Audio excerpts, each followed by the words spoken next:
Hey, what's up, everybody? It's your girl Tanya, Lady T, and this is another edition of All Aboard.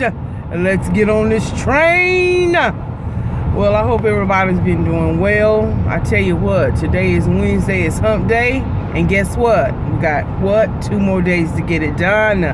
Then we're back at the weekend.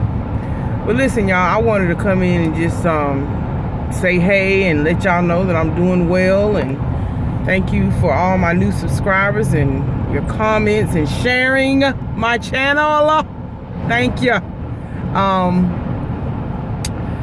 Listen, y'all, I did want to get on here and talk about something. I guess the title will be where does it end? Where does it end? If you've seen my video, of course, this weekend I had a dear friend that came. I call her my little sister. She's a jazz singer. Her name is Rochelle Rice. She's been a dear, good friend to the family, and we just love her and we support her in her endeavors. Y'all check for her now. I'm telling you, you're gonna see her in big lights. She's gonna be on the Grammys one day. I'm speaking it into existence and believing it, because she's such a beautiful young lady with a big spirit and the love of God in her heart. But anyway, me and my family, we were very busy with that and coordinating that, and but also on Friday, and it leads into what I'm saying. It's amazing. On one day there's pain, death, and sorrow, and the next day we can celebrate life, continued life, career. Well, on Friday, here in the city in which I reside, I live in North Carolina, and in a 6-hour period of time, 6-hour period of time, 3 lives were taken. 3 murders occurred. The first murder occurred at 1:06 p.m. It was a young lady who happened to be the ex-girlfriend of my nephew, my sister's oldest son. He's 21. She was shot and killed at the tender age of 19. Not even lived life good yet. Just 1 year out of high school. Unfortunately, there's a bunch of gangs and little bitty gangs in our neighborhoods, and these young men and some women that are in these gangs, not saying that she was in the gang, but her boyfriend was, so it was a retaliation type deal.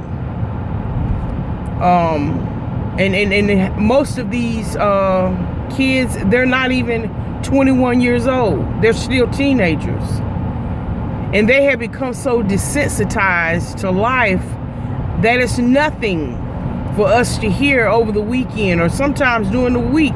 This happened in broad daylight on a Friday. And you know, of course, as a community, well, where they parents at? Huh? What? And of course, we know Facebook can be a good thing and it can be a bad thing, because as soon as these murders occurred, people went to Facebook, and some of this girl's family members weren't even notified. But nonetheless, let me go back to the young lady. Matter of fact, her boyfriend had just been shot a month prior to her death. And the perpetrator, who allegedly is 15 years old, because he didn't finish the job, I guess, if you will, a month ago, it is alleged that he went after him again. However, the girlfriend, the young lady who passed, she was driving her boyfriend around.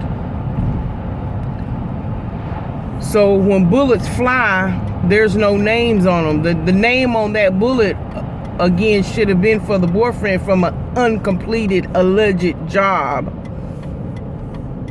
But unfortunately, she got that bullet. And she died on the way to the hospital as they tried to save her life. At about 5 o'clock that same day, this past Friday, which was Friday, July 22nd, 2 other young men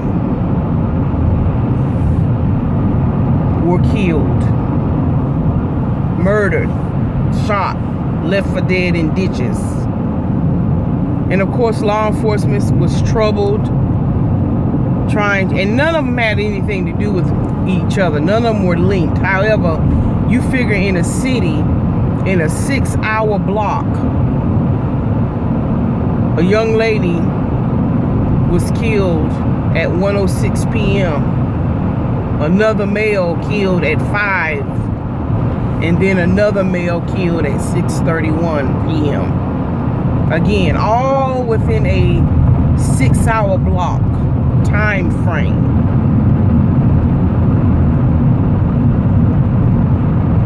And so I wept in my spirit, because I'm trying to understand,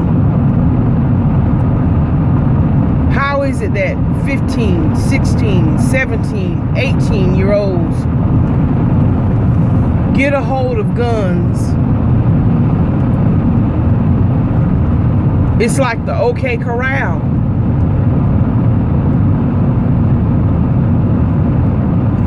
Where are the parents of these children? Perhaps some of you say, well, they're working. And that's true. Their parents may be very young themselves, and it may not be a 2-parent home. It may be a young woman that's working 2 or 3 jobs just to make ends meet. So thus these young adult or young teenagers don't have the type of guidance that perhaps you or I may have had. Whatever the case may be, I just began to pray. And on Sunday, my pastor, well, it wasn't actually my pastor, it's one of our missions churches that we support in Greece. And this man came in there, and he just blessed me so. And he talked about where, of course, where he lives is, he's dealing with all the Syrians that are just migrating from that country to the doorsteps of the United States to seek refuge from an economy and a government who has just forsaken those people. But anyway, he said that the God showed him in the scripture where he said, I did not suffer you to this wrath, but to pray unto salvation. So that has been my prayer. Tanya, we have not been suffered to this. We have not been appointed. We have not been, that's a good word. We have not been appointed to this type of wrath. In other words, we have not been appointed to suffer these types of wrath. We have not been appointed to get belly aches. Yes, we have to be concerned about things that go on in our life. Yes, we have to be concerned about things that go on in our community. But guess what, Tanya? You have not been appointed to suffer this type of wrath, but to pray as unto salvation. Edify one another. Pray for one another. Build one another up. So that's where I am, y'all. I am there lifting, praying for salvation for these young teenagers, these young boys and women, that they understand that life is precious. It's not a video game. It's not a call to duty video game. So as a woman of God, it is my call of duty to pray unto salvation. So anyway, that's all I wanted to come on and say today, that where does it end? It ends and or begins with me praying unto salvation. Well, anyway, God bless you, and may the peace of the Lord be with you this day.